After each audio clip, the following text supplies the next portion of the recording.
وَاطْلُبُوهَا وَلَوْ عِندَ الْمُشْرِكِ، حکمت مومن کا کھویا ہوا خزانہ. یہ حدیث پیغمبر اسلام کی واقعاً ذہن انسانی کو جھنجھوڑنے والی ہے.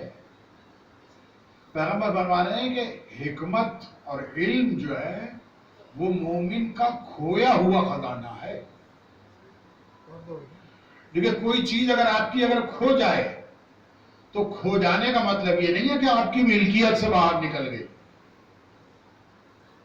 اور کھوئی ہوئی چیز جہاں بھی ملے، جب بھی ملے، ملکیت جو ہے وہ اس کی اپنی جگہ کے اوپر باقی رہتی ہے. تو حکمت سے مراد علم، دلیل، استدلال. اور دیکھیے قرآن مجید ہو یا حدیث رسول، قرآن مجید نے یہ کہیں نہیں کہا کہ چونکہ ہم کہہ رہے ہیں لہذا مان لو. یہ قرآن مجید کا انداز گفتگو ہے ہی نہیں. قرآن نے یہ کہیں نہیں کہا کہ چونکہ ہم کہہ رہے ہیں لہذا مان لو. قرآن مجید دلیل کے ساتھ بات پیش کرتا ہے. اس نے اگر اپنی توحید بھی پیش کی ہے تو دلیل کے ساتھ. اس نے اگر نبوت کے عقیدے کو پیش کیا ہے تو دلیل کے ساتھ. قیامت کی اگر اس نے بات کی ہے تو دلیلوں کے ساتھ. ہر موقع کے اوپر دلیل اور استدلال سے قرآن مجید کام لے رہا. بلکہ قرآن مجید کو انسانوں سے اگر شکوہ ہے تو وہ یہی ہے کہ یہ قرآن مجید کے اندر لوگ غور و فکر سے کام کیوں نہیں لیتے. قرآن مجید فکروں کے اوپر پہرے نہیں بٹھاتا. یہ کام نہیں کیا قرآن مجید نے، بلکہ فکر آزادی کے ساتھ آزاد رہ کے جو ہے وہ سوچیے. تمہارا کہا جا رہا ہے کہ حکمت کے ساتھ بلائیے. اور میں نے عرض کیا تھا کہ حکمت کے ساتھ بلائیے، اور حکمت کی بات سننے کے بعد حق کو قبول کر لینے والے افراد میں نے کہا تھا کہ بہت کم ہوتے ہیں، تھوڑا ہی ہوتے ہیں، بہت زیادہ نہیں ہوتے. تو اب پیغمبر اسلام نے دعوت اسلام دی، اور عزیزان گرامی بہت سے افراد ایسے تھے کہ جنہوں نے پیغمبر کا کلام سنا یا کلام الہی سنا اور فوراً ہی ایمان لے آئے.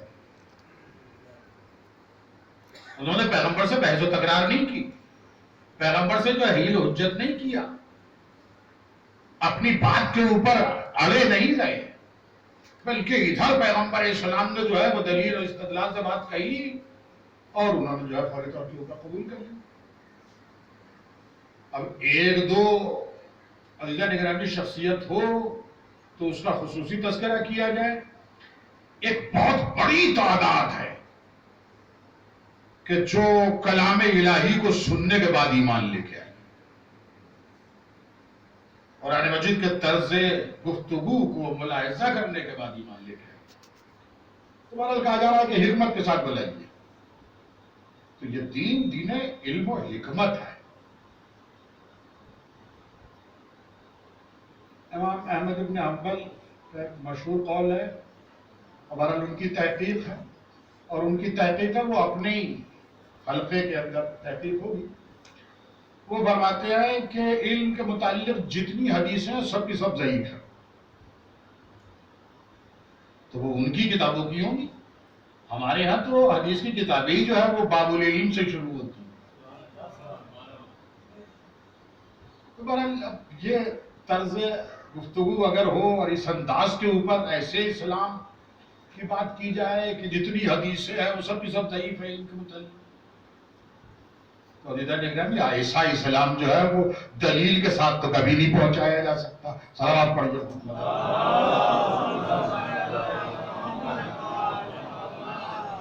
تمہارا کہا جا رہا ہے کہ آپ حکمت کے ساتھ لوگوں کو بلائیے دین کی طرف.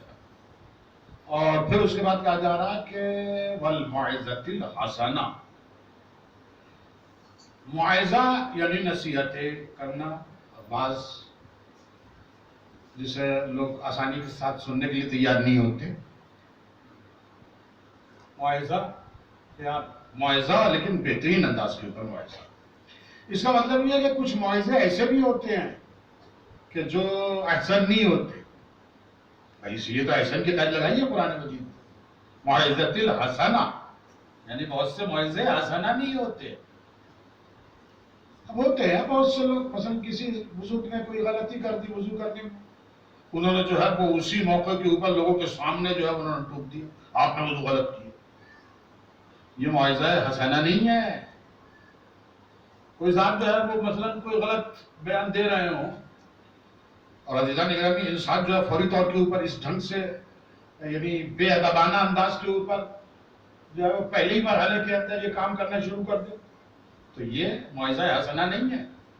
معجزہ حسنہ یہ ہے کہ بات اس انداز سے کہی جائے کہ صرف ذہن تک نہ پہنچے بلکہ دلوں تک پہنچ جائے. دیکھیے بات جو ہے وہ پہلے مرحلے میں تو کانوں تک پہنچتی ہے، حالانکہ کانوں تک پہنچنے والی بات کے لیے بھی لوگوں نے طریقہ ڈھونڈ لیا ہے، ایک کان سے سن کے دوسرے سے نکال دی. جیسا ہوتا ہی رہتا ہے، قوم یہی کر رہی ہے آج کل. صلوات پڑھیے محمد. تو پہلے مرحلے کے اندر جو ہے وہ کان تک، اور عزیزان گرامی پھر اس کے بعد جو ہے وہ ذہن و فکر تک بات، اور ذہن و فکر کے بعد جو ہے وہ آخری مرحلہ جو ہوتا ہے وہ دل تک بات پہنچتی.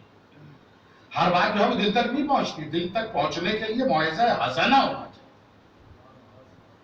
ورنہ دل تک بات جو ہے وہ عزیزان گرامی پہنچ نہیں پاتی ہے.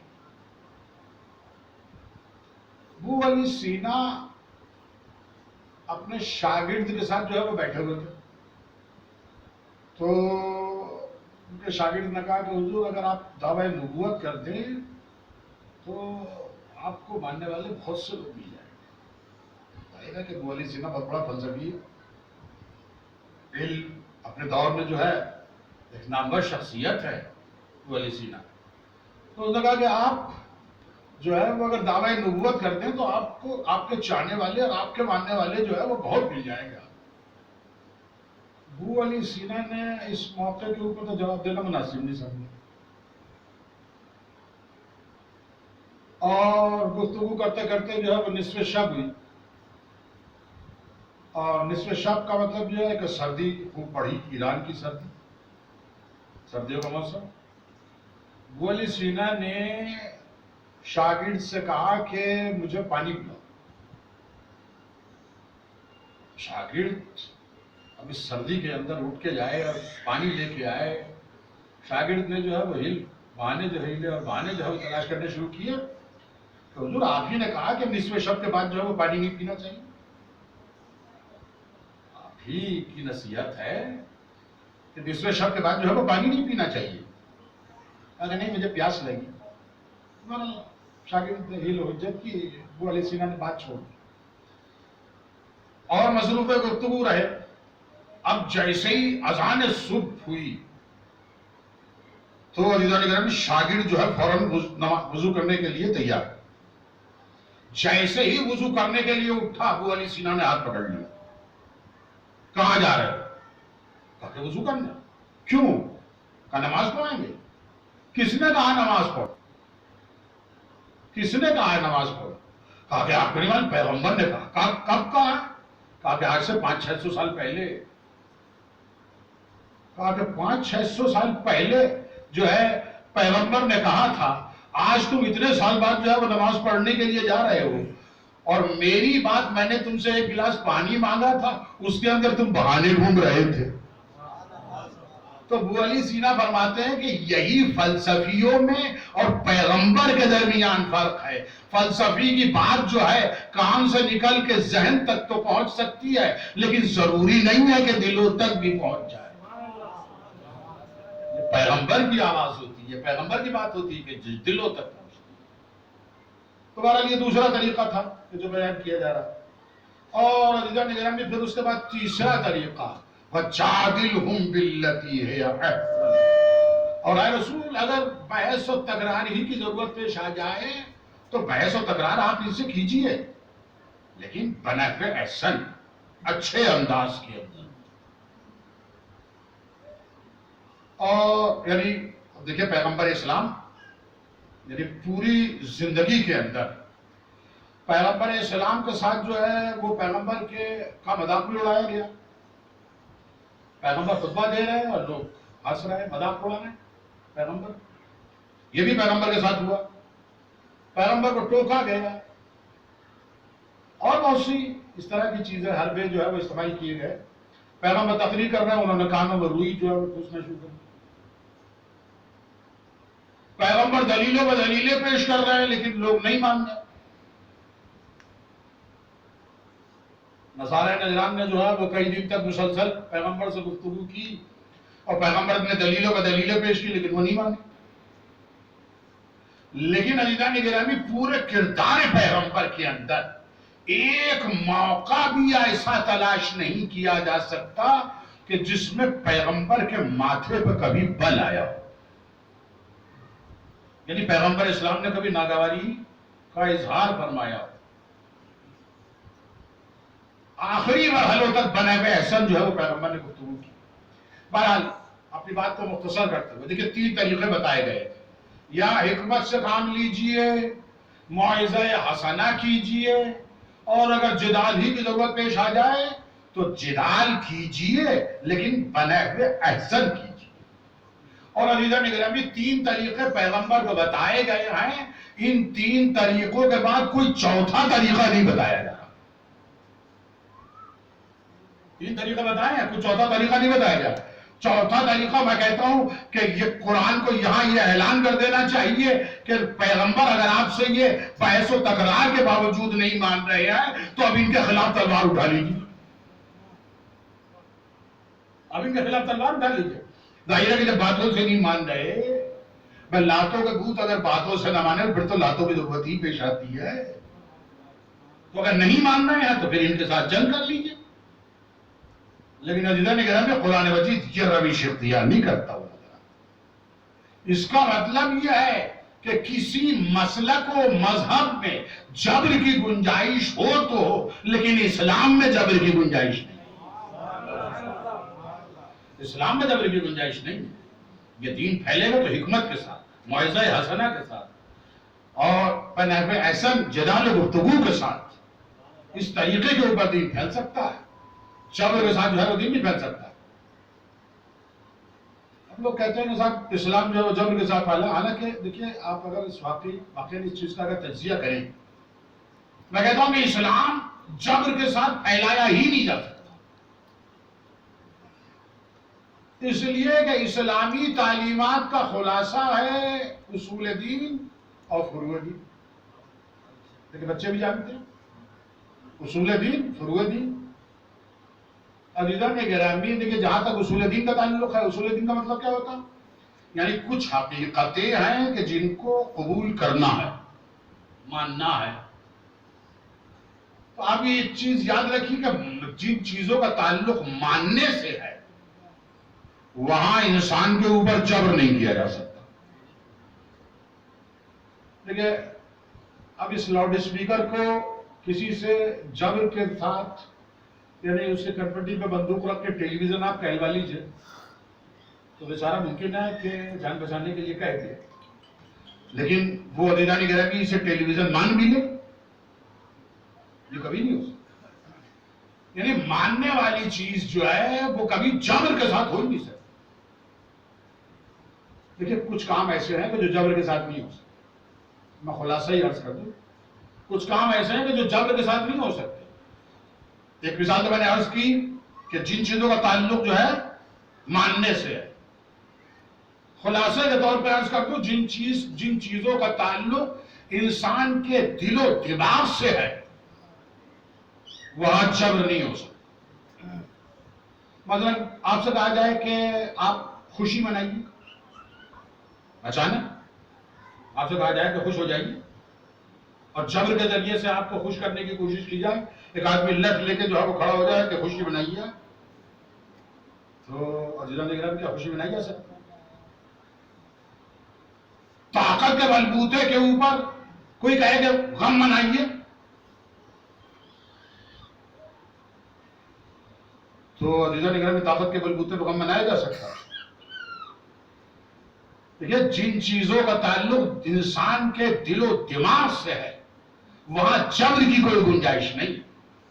نہ جبر سے کسی سے خوشی منوائی جا سکتی ہے، نہ جبر کے ذریعے سے کسی کا غم منوایا جا سکتا ہے.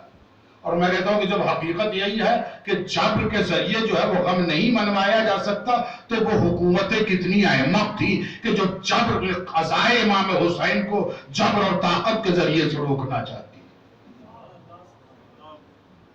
بھائی جس طرح سے غم منوایا نہیں جا سکتا طاقت کے بلبوتے پہ، اسی طرح سے طاقت کے بلبوتے پہ غم کو روکا بھی نہیں جاتا. تو عزیزان گرامی اسلام کے اندر جو ہے وہ جبر کی گنجائش نہیں. دیکھیں اصول دین جس کا تعلق جو ہے وہ ماننے سے، تو آپ منوا نہیں سکتے آپ کسی سے. کہلوا بھلے ہی سکتے ہیں کہ آپ بندوق دکھا کے طاقت کے بلبوتے کے اوپر آپ کسی سے کوئی بات کہلوا لیجیے تو ممکن ہے آفت کا مارا جو ہے وہ کہہ دے یا کچھ خیال رکھتے ہوئے کہہ دے آپ کا. لیکن عزیزان گرامی منوایا نہیں جا سکتا. اب ممکن ہے کہ کوئی کہے کہ صاحب یہ اصول دین جو ہے وہ نہیں منوائے جا سکتے تو ٹھیک ہے، لیکن فروع دین پہ تو عمل کروایا جا سکتا ہے. تو نہ صحیح پورا آدھا اسلام تو ہو سکتا ہے جب کے ذریعے سے.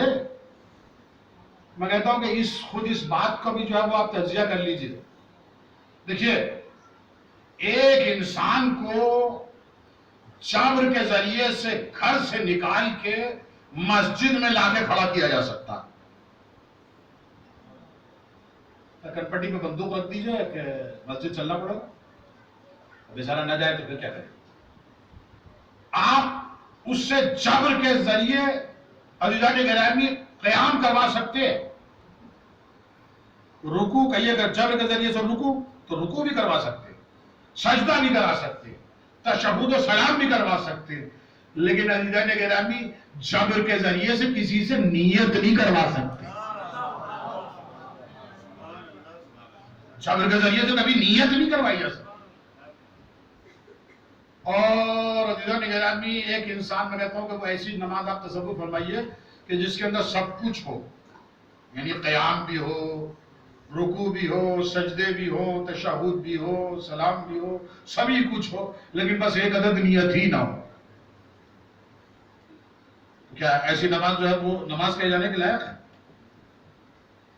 ایک انسان صبح سے لے کر شام تک جو ہے وہ بھوکا رہے، نہ کھائے نہ پیے، جتنی پابندیاں جو ہے وہ روزے دار کے اوپر ہوتی وہ ساری پابندیاں رعایت کرے اور بس نیت ہی نہ کرے. ایک آدمی حج کے لیے جائے، سعودی عرب کا ٹکٹ لے، زحمتیں برداشت کرے، طواف کرے، سعی کرے، ساری چیزیں کر ڈالے، لیکن پر نیت ہی نہ کرے. ارے نیت کیا نہ کرے، نیت کے اندر اگر تھوڑا بہت کھوٹ بھی ہو تو، نیت میں تھوڑی سی خرابی بھی ہو، وہ اس لیے کہ اعمال جو ہے وہ نیتوں کو دیکھ کے دیے جاتے ہیں. اعمال کی جزا جو ہے وہ نیتوں کے اعتبار سے ہوتی ہے. ظاہری اعمال کی شکل کے اوپر جو ہے وہ اجر و ثواب نہیں ہوتا. نیت میں کتنا اخلاص ہے اس کے اوپر جو ہے وہ اجر و ثواب ہوتا ہے. دیکھیے دنیا کی سمجھ میں جو اہل بیت نہیں آتے ہیں تو وہ اس کا سبب یہی ہے کہ دنیا ظاہراً 3 روٹیاں دیکھتی ہے، ان 3 روٹیوں کے پیچھے کتنا اخلاص ہے یہ دنیا کو نظر نہیں آتا. دنیا ظاہراً جو ہے وہ ایک ضربت دیکھ رہی ہے، لیکن اس ضربت کے پیچھے کتنا اخلاص ہے، کیسی نیت کار فرما ہے یہ دنیا کو نظر نہیں آتا. اسی لیے جو ہے اہل بیت کی عظمت جو ہے دنیا کی سمجھ میں نہیں آتی. تو عزیزان گرامی آپ نے ملاحظہ فرمایا کہ دیکھیے اس کا مطلب یہ ہے کہ فروع دین بھی طاقت کے بلبوتے پر انجام نہیں دلوائے گا. اور اسلام میں نے عرض کیا تھا کہ 2 ہی چیزیں ہیں، اصول دین ہے یا فروع دین ہے. اصول دین پہلے ہی نکل گئے کہ کسی سے منوائی نہیں جا سکتی کوئی بات طاقت کے بلبوتے کے اوپر. اور فروع دین جو ہے وہ عزیزان گرامی اس وجہ سے کہ اعمال جو ہے وہ اعمال کی ظاہری شکل جو ہے اس میں کوئی اجر و ثواب نہیں. صبح سے شام تک جو ہے وہ زندگی بھر جو ہے بھوکے رہیں اور نیت نہ کریں تو عزیزان گرامی کوئی اجر و ثواب تھوڑی ملنے والا.